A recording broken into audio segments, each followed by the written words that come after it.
এ কি করলেন Carvajal? Real defender যেন হয়ে গেলেন জিদান লাইট। মুখের তর্কাতর্কি রেখে সরাসরি ঢুস দিয়ে বসলেন মার্সেই কিপারকে। চ্যাম্পিয়ন্স লিগে দুই দলের ম্যাচ যেন হঠাৎই হয়ে উঠল রণক্ষেত্র।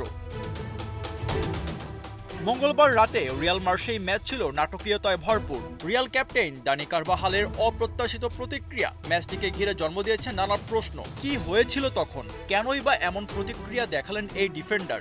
ম্যাচ শেষে এই ঘটনা বর্ণনা করেছেন আর্জেন্টাইন গোলকিপার হেরোনিমো রুলিক।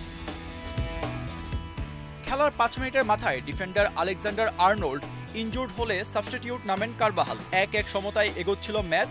সান্তিয়াগো বার্নাবুতে তখন একচেটিয়া মার্সেই আধিপত্য দেখা যাচ্ছিল। সাইডলাইনে তখন শাবি আলোনসো আর রবার্তো ডি জেরোবি ছক কষে যাচ্ছেন। ম্যাচের তখন 72 মিনিট। এ সময় কর্নার কিকের আগ মুহূর্তে রুলির সাথে তর্কে জড়িয়ে পড়েন এই ডিফেন্ডার।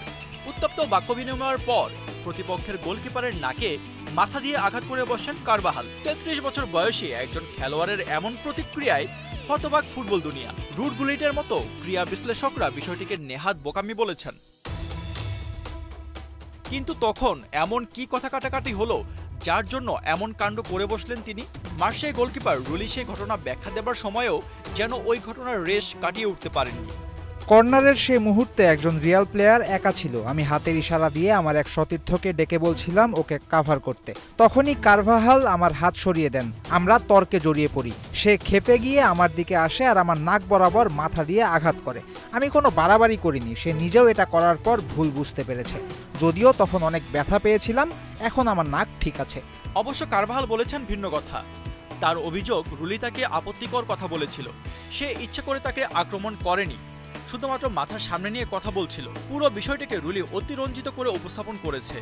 এটা খুবই লজ্জাজনক। রেফারির সিদ্ধান্ত নিয়েও আলোচনা করা উচিত। রিয়াল মাদ্রিদ মার্সেই ম্যাচের পর ইউএফএ আনুষ্ঠানিকভাবে দানি কারবাহালের শাস্তির বিষয়ে একটি বিবৃতি প্রকাশ করেছে। বিবৃতি অনুযায়ী দানি কারবাহালকে তার লাল কার্ডের জন্য 3 ম্যাচের নিষেধাজ্ঞা প্রদান করা হয়েছে। তাই পরবর্তী 3 ম্যাচ কায়রাত আলমাতি, ইউভেন্টাস এবং লিভারপুলের বিপক্ষে খেলতে দেখা যাবে না এই স্প্যানিয়ার্ডকে। আশফাকুর রহমান, সিয়াম, 71।